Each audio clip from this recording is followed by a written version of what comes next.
Amy Ma's mother is here. All right. Now, Jen Ma. Remember the West Carpet? Yes, I do. Welcome. And Amy is helping us at Jamoki Academy. Oh, Amy is coming or can't come? Well, she told her mother, but what can you believe? Okay, yeah. The mother of an esteemed poet. All right. Thank you for bringing Amy Ma into this world. My next poem is much shorter. I'm a teacher. I've worked for years in education for not year, it's over a decade, 12 years, no, 15 years. What am I saying? I worked for about 12 years as a high school teacher. In the last 3 years, I've been a community college professor.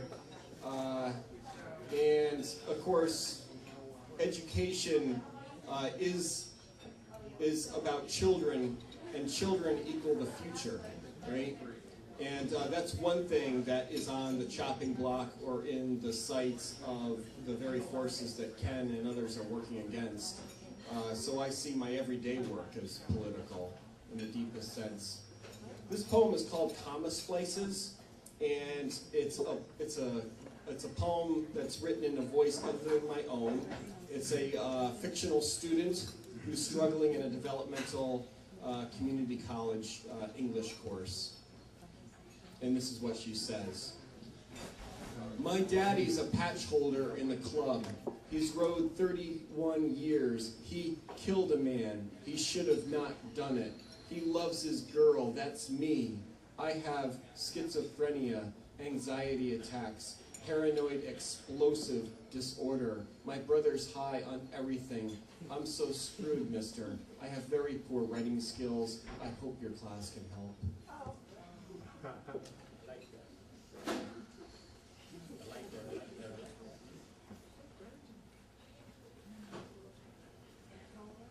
Here's another poem about children.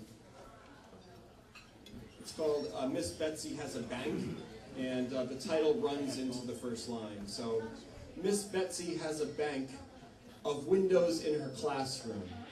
Take a look out there. Across the street's a big building. That's a different kind of bank, with lots of money, tons and tons of money. More money than you can think about. Windows let in, let out, cold, heat.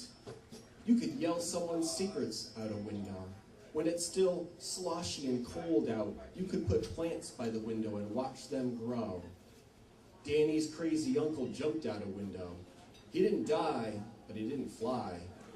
Now he walks funny.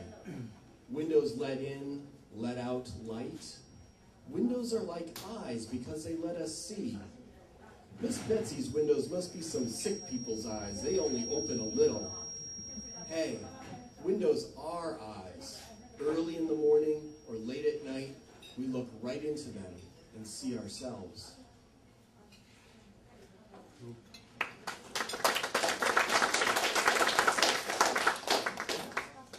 Okay, two more. This poem is called Otter. In the balmy December morning, dark Connecticut, leaves pasted by tires to town roads, I stand at the Extramart pumps, hair slicked back, eyes squinting into the warm and blowing rain. I squeeze the trigger, gasoline gurgles into my tank. My sons still sleep, burrowed like little animals into their beds.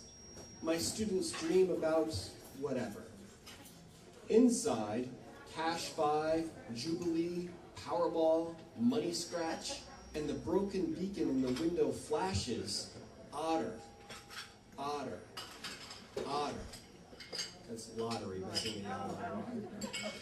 I consider my chances.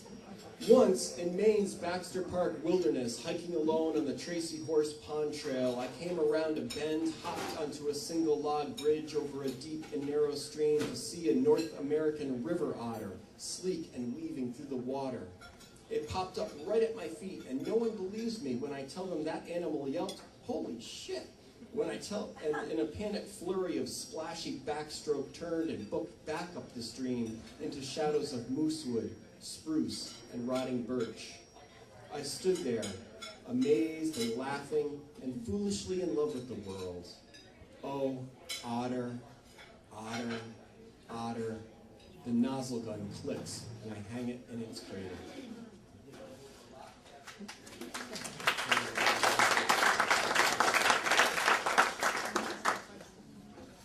Okay, I'm going to finish with started with a guzzle, I'm going to finish with a guzzle. This one's just called Prophets.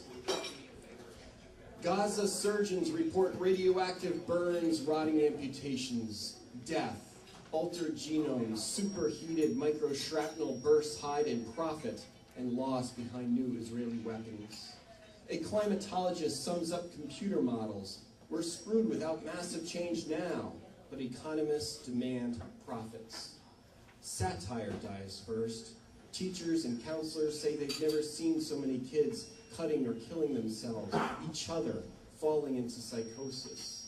While profiteers booze cruise on Gulfstream 550s glinting above broken hoods.